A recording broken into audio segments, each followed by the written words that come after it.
विदिशा में आनंद प्रताप सिंह द्वारा केंद्र सरकार ने केन और बेतवा नदी की लिंक का परियोजना का खाका तैयार किया है। उसकी मजदूरी दी है, लेकिन पिछले 4 सालों से चली आ रही मकोडिया डैम के निर्माण की मांग को इसमें शामिल नहीं किया गया, जबकि पूर्व में इस लिंक परियोजना को डैम में शामिल करने की बात कही गई थी। मकोडिया डैम रायसेन जिले के निर्माण होना था, जिससे रायसेन की करीब 90 और विदिशा के करीब 100 गाँव के किसानों को लाभ मिलता।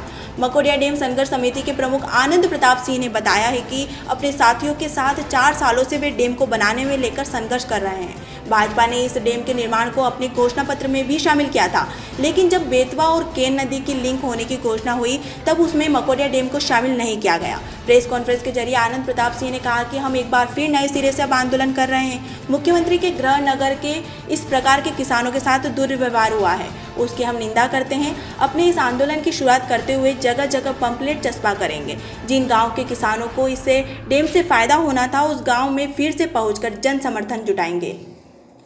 आज हमने मकोडिया बांध निर्माण संघर्ष समिति के हमारे साथियों द्वारा प्रेस कॉन्फ्रेंस की गई।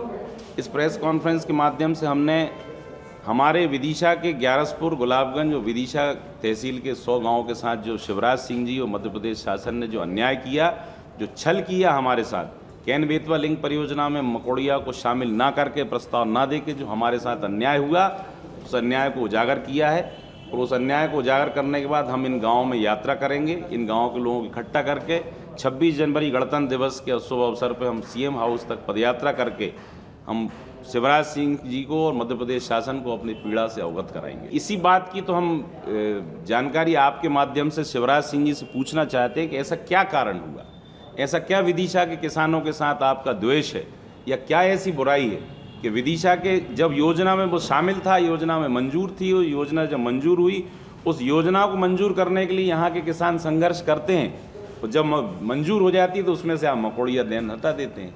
यही हम शिवराज जी का अन्याय नहीं। इस बांध को लेके सहमति की बात करूं तो सिर्फ और सिर्फ ये मध्य प्रदेश शासन में शिवराज सिंह जी का, चूंकि ये व्यक्तिगत जिला है, यहाँ ऐसा कहा जाता है, या हम परंपरा से पिछले 15-16 सालों से देख रहे हैं कि जो शिवराज जी चाहते हैं वो होता है। इसका मतलब यही है ना कि शिवराज जी ही नहीं चाहते हैं कि मकोडिया बने, उनने प्रस्ताव नहीं बन रहा है। आगे आपकी समिति है वो क्या कदम उठाएगी? हम लोग साहब इस बात के लिए फिर से बांध बनाओ किसान बचाओ आंदोलन को एक बार पुनः शुरू करेंगे, और जन जागरण के माध्यम से हम एक गांव तक जाके इस पोस्टर को अपने सब जगह लगाएंगे, सब जगह बताएंगे कि किस तरह से आपके साथ छल किया है मध्य प्रदेश सरकार ने, और उसके बाद फिर पदयात्रा के माध्यम से हम अपनी पीड़ा जाहिर करेंगे। जी, बांध बनाओ किसान बचाओ आंदोलन है, और जन जागरण यात्रा नाम हम देंगे। फिर एक बार जन जागरण जी, इसी आंदोलन का फिर एक जन जागरण का। देखिए साहब, वो संघर्ष तो हमारा पिछले जो है 4 साल से लगातार जारी रहा।